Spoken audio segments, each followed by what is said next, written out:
श्रोतेड श्रवणं तस्या वचास कीर्तनं तथा मनसा मनन तस्य महासाधन मुच्यते।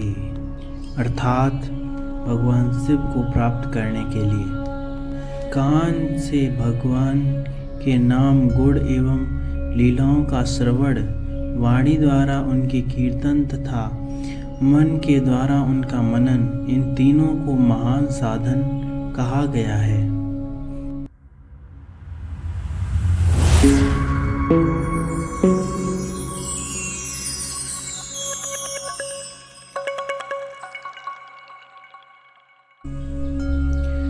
शिव पुराण का परिचय। सूत जी कहते हैं, साधु महात्माओं, आपने बहुत अच्छी बात पूछी है। आपका यह प्रश्न तीनों लोगों का हित करने वाला है।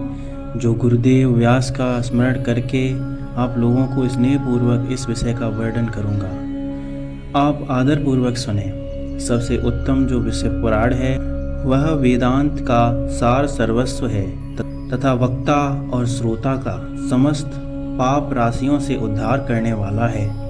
इतना ही नहीं, वह परलोक में परमार्थ वस्तु को देने वाला है।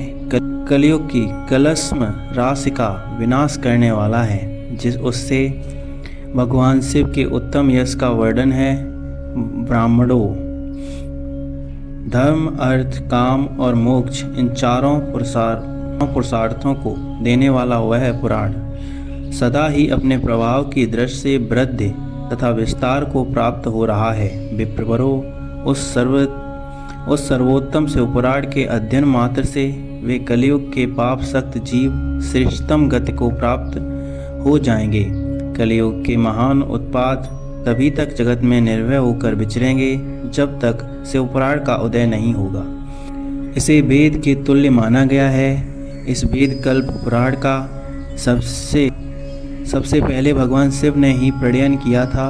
विद्येश्वर संहिता, रुद्र संहिता, विनायक संहिता, उमा संहिता, मातृ संहिता, एकादश रुद्र संहिता, कैलाश संहिता, शतरुद्र संहिता, कोटि रुद्र संहिता, सहस्त्र कोटि रुद्र संहिता, वायुवीय तथा धर्म संहिता, इस प्रकार इस पुराण के 12 खेद और खंड हैं। ये 12 संहिताएं अत्यंत पुण्यमयी मानी गई हैं। ब्राह्मणों, अब मैं उनके श्लोक की संख्या बता रहा हूँ, आप लोग वह आदरपूर्वक सुने। विद्येश्वर संहिता में 10,000 श्लोक हैं। रुद्र संहिता, विनायक संहिता, उमा संहिता और मातृ संहिता, इनमें प्रत्येक में 8-8 हजार श्लोक हैं। एकादश रुद्र संहिता में 13,000, कैलाश संहिता में 6,000, शतरुद्र संहिता में 3,000, कोटि रुद्र संहिता में 9,000, रुद्रकूट सहस्त्र कोटि रुद्र संहिता में 11,000, वायवी संहिता में 4,000 तथा धर्म संहिता में 12,000 श्लोक हैं।